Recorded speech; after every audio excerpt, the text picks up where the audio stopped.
As you can see over the course of time, there has been a lot of tension, controversy, a lot of movements, a lot of different moving parts coming up when it comes to both the Million Man March and the reflection on the Million Man March from 1995, all the way through what we're seeing today in 2015 and the types of things we need to do, whether it's reflecting on 1963 or 1995 or 2005 or whatever else is going on. What needs to be done? So we're talking about that here on Night Talk. Get to the point. Dr. Quigley, I want to bring this question to you because it's great to have the mentoring programs, to do the types of things that these kids need to see. I agree with that. I do those things. However, these kids don't see enough of black men in power and people from urban America in power go suited up downtown and put up for them on a regular basis. So it doesn't matter if you come in and tell me to get good grades. If you won't stand up to me to the mayor, if you won't stand up to me to a congressman, if you won't stand up to me to a senator,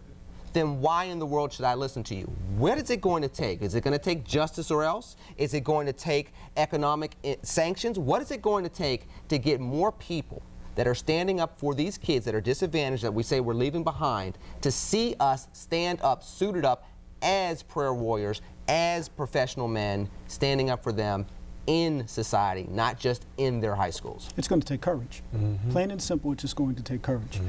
We know that in leadership that, especially when you are in a change situation, that if you're in that position too long, that means you're not doing your job. That's right. If you're not ruffling feathers, that means that you're not doing your job. We have a crisis of faith between generations. A lot of the young folks out there, number one, don't believe that we care about them. That's right. And number two, think that we are afraid of them, especially the young black males out in the streets. And so there's a disjointed kind of relationship. And the only way for us to be able to bridge that gap and forge closer relationships is through love and through trust. And how do you develop trust other than going to bat for somebody and having somebody's back? So we need to be at the table, at the policy table at Governor Wolf's office in Harrisburg. We need to be at the table with Commissioner Fitzgerald, with Mayor Peduto, with the folks in the school systems, with the principals, with the superintendents. We need to be at the table having conversations with them and advocating for these young men. Otherwise, they will not believe in us. We're in a historic moment, but what is it going to take for people to be historic? I mean, it seems as though we're willing to do things and do tasks, but this is a point in time it seems as though we need people to be historic. What does that mean? What is that going to look like to make historic change and have people be history makers and shift this around? You know what I'd say, Lenny?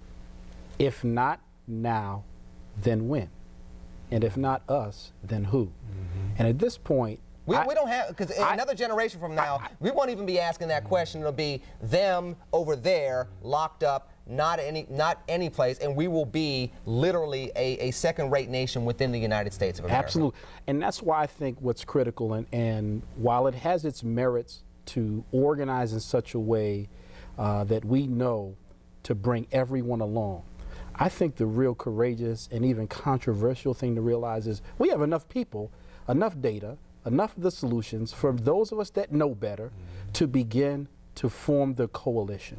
And I think that the challenge has to be rendered to pastors, it has to be rendered to academics, it has to be rendered to politicians, that what has caused us to allow this narrative that we're fragmented to remain. And it's definitely true, but we've got to hold each other accountable in that courage, Dr. Quigley, to say to each other, you know what, time out. It's over, this idea that we've allowed that fragmentation, because it's been to our detriment. And it may not be everyone, but I tell you one thing, if we really begin as a people to, for those of us who've been convicted, to say, you know what, I've had enough, and I'm going to cross the line, I'm going to find the coalition of people. We may not be the majority, but people of like mind and like attainment working toward a goal can do plenty. Todd, 15 seconds. Do we have the willpower to do we this need now? to. There's not an option. Do we have it? We though? have to have it. That's not. We have to have it. No question. There's no question. I mean, it's going to take courage. It's going to take you being not the most likable person. It's going to take you being able to step outside the box. It's going to be able to take you to do things that are uncomfortable. And the reality is that some people don't want to be uncomfortable. But if you want change, The only way you create change is by being uncomfortable. And so I think you have to take a look at what are the long-term effects for your children, your grandchildren. You know, how do you want Pittsburgh to be down 30 years from now, 20 years from now? The question has to be asked is not about how am I going to benefit, but how do I bring somebody along with me so that they can then benefit, because somebody did it to me. We've brought up some great points here, and we're going to get to one final point with each one of these gentlemen coming up next. One final point from all three of our Get to the Point panelists here next on Night Talk. Get to the Point.